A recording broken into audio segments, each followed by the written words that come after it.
आकाशवाणी का ये पटना केंद्र है। प्रस्तुत है नालंदा जिले की हलचल। इसे पेश कर रहे हैं हमारे संवाददाता निरंजन कुमार। जिले में पिछले एक सप्ताह से जारी शीतलहर से लोगों का जनजीवन प्रभावित हो रहा है। जिले का न्यूनतम तापमान गिरकर 9 डिग्री तक पहुंच गया है। वहीं उच्चतम तापमान भी 22 से 23 डिग्री के आसपास बना हुआ है। इससे लोगों को कड़ाके की ठंड झेलनी पड़ रही है। पर्यटन संस्कृति विरासत की त्रिवेणी माने जाने वाले राजगीर में आयोजित 3 दिवसीय राजगीर महोत्सव रविवार को भव्यता उल्लास के साथ संपन्न हो गया। राजगीर महोत्सव के पहले दिन सांस्कृतिक कार्यक्रमों का शुभारंभ बॉलीवुड के सुप्रसिद्ध सूफी गायक पद्मश्री कैलाश खेर की यादगार प्रस्तुति से हुई। जैसे ही कैलाश खेर ने मंच संभाला, उनकी दमदार भावपूर्ण आत्मा को छू लेने वाली आवाज ने पूरे महोत्सव परिसर को सूफियाना रंग में रंग दिया। महोत्सव के अंतिम दिन संध्या में बॉलीवुड पार्श्व गायिका भव्या पंडित सुरीली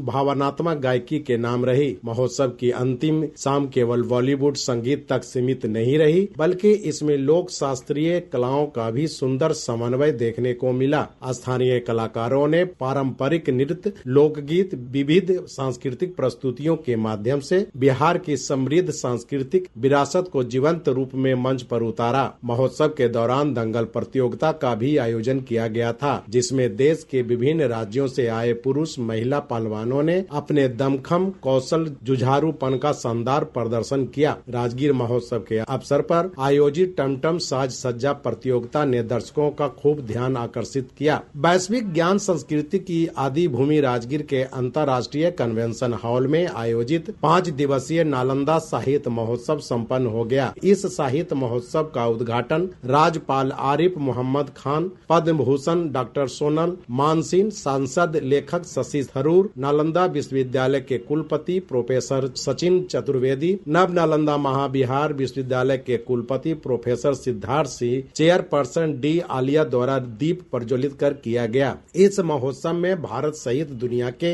अनेक देशों के नामचीन विद्वान, बौद्ध भिक्षु, भिक्षुनी और अन्य शामिल हुए। इस अवसर पर नालंदा साहित्य महोत्सव से जुड़े एक संकलन का लोकार्पण भी किया गया। महोत्सव में ऑस्ट्रेलिया, चार्ल्स थॉमसन सहित Vietnam, Sri Lanka, Japan, Thailand, Myanmar, Bangladesh, Nepal, Mauritius और अन्य देशों के बौद्ध भिक्षु भिक्षुनी, देश विदेश के साहित्य प्रेमी शामिल हुए। बिहार विद्यालय परीक्षा समिति पटना के द्वारा इंटरमीडिएट की वार्षिक परीक्षा 2026 के लिए जिले में कुल 40 केंद्र बनाए गए हैं। परीक्षा केंद्र सरकारी विद्यालयों, महाविद्यालयों से लेकर निजी विद्यालयों तथा वित्त रहित शिक्षण संस्थानों में भी बनाए गए हैं। परीक्षा केंद्र के निर्धारण के साथ साथ जिले में इंटरमीडिएट परीक्षा के आयोजन की तैयारी शुरू हो गई है। इस संबंध में जिला शिक्षा पदाधिकारी आनंद विजय ने बताया कि इंटरमीडिएट वार्षिक परीक्षा को लेकर जिले में कुल 40 परीक्षा केंद्र बनाए गए हैं। इनमें से बिहार शरीफ अनुमंडल में कुल 31 परीक्षा केंद्र, हिलसा अनुमंडल क्षेत्र में 5 परीक्षा केंद्र तथा राजगीर अनुमंडल क्षेत्र में 4 परीक्षा केंद्र बनाए गए हैं। इन परीक्षा केंद्रों पर कुल 44,352 अभ्यर्थी परीक्षा में शामिल होंगे।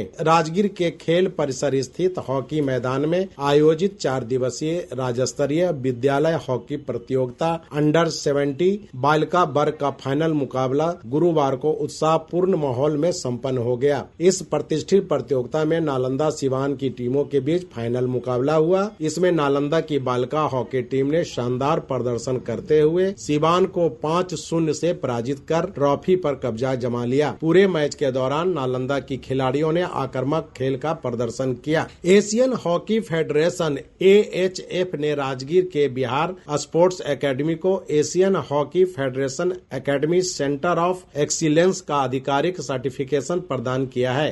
AHF के प्रेसिडेंट फूमियो ओगुरा द्वारा जारी यह प्रमाण पत्र न केवल बिहार बल्कि पूरे देश के लिए सम्मान का विषय माना जा रहा है। ओगुरा ने स्पष्ट किया कि यह मान्यता इस बात का प्रमाण है कि एकेडमी जमीनी स्तर पर हॉकी को सुदृढ़ बनाने के लिए सक्षम समर्पित समर्पित है। एकेडमी द्वारा खिलाड़ियों को आधुनिक प्रशिक्षण सुविधाएं, एथलीट एजुकेशन, उच्च स्तरीय कोचिंग, टैलेंट की पहचान, हाई परफॉर्मेंस मार्गदर्शन जैसी विश्व स्तरीय सुविधाएं उपलब्ध कराई जा रही है। राजगीर के बिहार पुलिस अकादमी में पिछले दिनों आयोजित 2023 बैच के पुलिस अवर निरीक्षकों का दीक्षांत परेड संपन्न हुआ। पारन परेड मैदान में आयोजित इस समारोह में कुल 1218 प्रशिक्षु पुलिस अवर निरीक्षक शामिल हुए। इनमें से 779 पुरुष, 436 महिला और 3 ट्रांसजेंडर प्रशिक्षु शामिल हैं। अभी आप सुन रहे थे नालंदा जिले की हलचल। इसे पेश किया हमारे संवाददाता निरंजन कुमार ने।